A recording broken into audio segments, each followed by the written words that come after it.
I've been working on a video about the exploration in Mass Effect 1, but it's been taking a while, so I decided to take a break and make a smaller video. And I recently had played the demo to an indie game called Lorn's Lore, which is an exploration game, kind of. And so that seemed like really appropriate while I'm working on the other video. I think Lorn's Lore could probably use a better name that gives you a better idea of what it's about. But it's basically an exploration game. It's technically a first-person platformer, but I don't think that does it justice. I don't think that's really accurate because the majority of your movement or traversal mechanics have to do with climbing, not with running and jumping. And you still do run and jump, but that's not the main thing you're doing. The whole unique and fun thing about Lorn's Lore is that it gives you 2 climbing picks, and then you basically can climb on almost any vertical surface until your stamina runs out. Pretty much anywhere in the level. And this primary mechanic is what makes the whole game work. Obviously, you'd hope that a game's core mechanic is the thing that makes it fun, and with Lorn's Lore, that is the case. The demo has only 1 level, so I don't know what the other levels are like, what the level design is in the rest of the game. But in that first level, the level is really designed really well to encourage you to observe your environment, observe the layout of the level, decide where you want to go, and then to create your own path to get there. The setting of the game seems to be some sort of post-apocalyptic megastructure. You're like on the inside of this megastructure, and the level design really takes advantage of this setting. The somewhat chaotic and unintuitive way that the parts of the level are arranged really gives you a challenge in figuring out how to actually get to where you want to go. And on top of that, it also adds to kind of the narrative atmosphere by feeling like this level really is the ruins, the mess left behind by an apocalypse, followed by centuries of decay. Sometimes it feels like you're getting to places you're not supposed to, and it kind of reminds me when I was younger and I would play games like Halo or Morrowind or Oblivion or whatever, and I'd try to get to parts of the level you're not supposed to, right on top of buildings, behind walls, into little areas, behind fences. And sometimes, you'd be able to get outside the map or on top of the map, and it was really fun. A lot of the gameplay in Lorn's Lore kind of feels like that experience I had back in those days, trying to kind of get to a part of a level of a game that I wasn't really supposed to, that you're not meant to get to. And what I said earlier about you having to figure out your own path through the level, I think that's also part of what really makes the game shine. It's not just a platform, it's not just a game about movement or traversal. Half the game is about moving through the environment, but the other half of the game is about slowing down to actually make sense of the environment, visualize a possible path through it.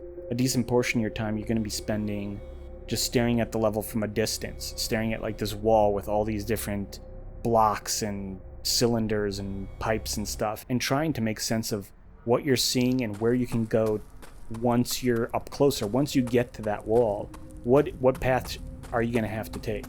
And the challenge of getting through a level sometimes does rely on dexterity, timing, platforming skills, whatever. But a majority of the challenge, I think, is just about patience and observation, more so than about reaction speed.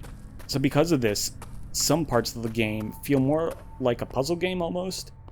You have the set objective you're trying to get to, you're trying to complete the level, but then there's also like side objectives, bonus objectives, where you're trying to get these holographic crystals, and they're put in these out-of-the-way places, and it can be a real challenge to figure out how to get to them. You really need to understand the climbing mechanics, you really need to kind of understand what your limits are. Sometimes you need to just do a lot of backtracking, because you'll look backwards, where you came from, and you suddenly realize like, oh, I could have gone down another route to get one of these bonus crystals. There's still 1 or 2 crystals in the demo that I still cannot figure out how you're supposed to get to them. I have no idea. Like, I've spent half an hour on one of them just trying to figure it out, and I can't figure it out. I don't know what I'm missing, but it is an interesting challenge. And each time you're trying to find one of those crystals, you have to really observe the environment leading up to it. That's a key component, like I've mentioned already.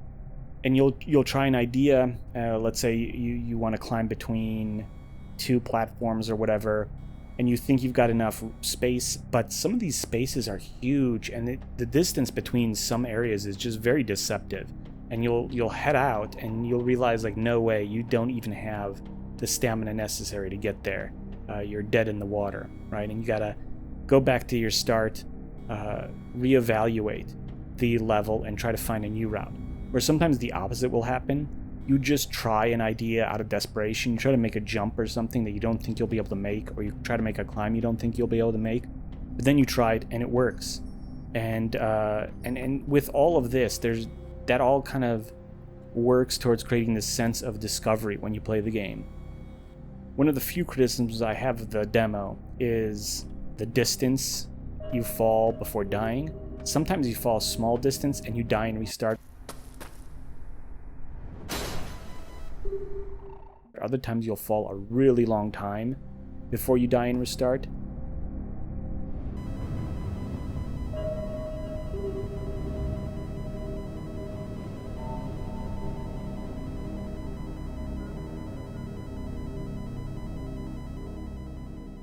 And it's just kind of annoying, that inconsistency. It makes it unclear, like what's dangerous, what's not.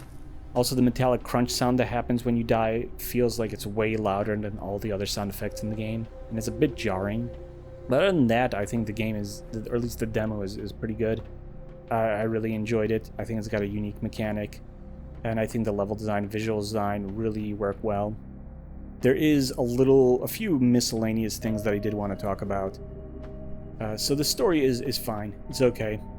There's not a lot there. You play a robot, and in the opening cutscene, the robot says that he's like feels trapped or lonely or something, and then he sees a kind of graphical glitch in his visual systems, and he chooses to follow it. And I'm assuming that is the titular Lorn's Lure in the title of the game. The story premise is fine. I think there could have been a few story ideas that could have worked a little bit better, that could have fit with the visual design and the gameplay a bit better, but whatever. It fits the bill, it gets the job done. It's good.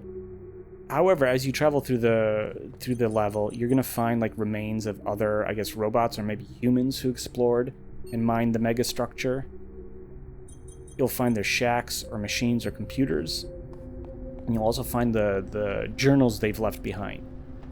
For example, one of the items you can scan is a fan, and it tells you that these fans are used to generate power for these shacks, and they generate it by wind that's coming through the megastructure. And I think that's a really neat idea. That's a really neat little addition, that this megastructure is so huge it has these wind patterns that people can take advantage of and empower electricity with. From another thing that you scan, you learn that the megastructure's building materials is impervious to normal deterioration from just like wind and water, so that's why it survived for so long, and that's why it can appear in these kind of weird, unusual shapes we don't see in real world architecture. It's all a nice bit of flavor, in my opinion. I think it adds to the level design and the storytelling. It's all good. But in one of these set pieces, where there's a shack and some devices you can scan, I got a little confused about what was going on. So very early on, before you even get your climbing picks, there's this shack that's locked and says it needs a passcode to open the door. And nearby, there's a journal left by, I guess, maybe a robot or an explorer that says he's gone somewhere nearby to a camp nearby. And my gamer brain immediately thought, okay, so to get into this cabin, I obviously have to find this other guy. He's going to be dead. I'm going to get the passcode off his corpse, and then I can unlock this shack to see what's inside. And I looked around for a while, but I could not find anything. I could not find a passcode for this shack. I don't know what I should have been doing.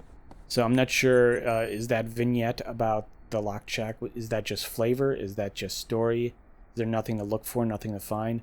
Or is there genuinely a way to get into the shack and I'm just being a fool by not being able to find it? I don't know. And towards the end of the level, there's another kind of example of that, where there's a journal or something that mentions that you have to turn off this vent in order to move forward down some tunnels. But I'm not sure, is that flavor? Is that instructions for an area outside of the demo? Is it instructions for the area that I actually am in? I don't know. Some of that kind of stuff, though, it could be better in whatever the final game is. It could be less misleading as to what's just narrative and what's actual, like, hints or clues about gameplay. Anyway, that's all I had to say. It's a fun demo, and it appeals to a certain part of me that really likes exploring in games and getting to parts, to areas in games that you're not supposed to. But that's it. That's all I had to say. The end.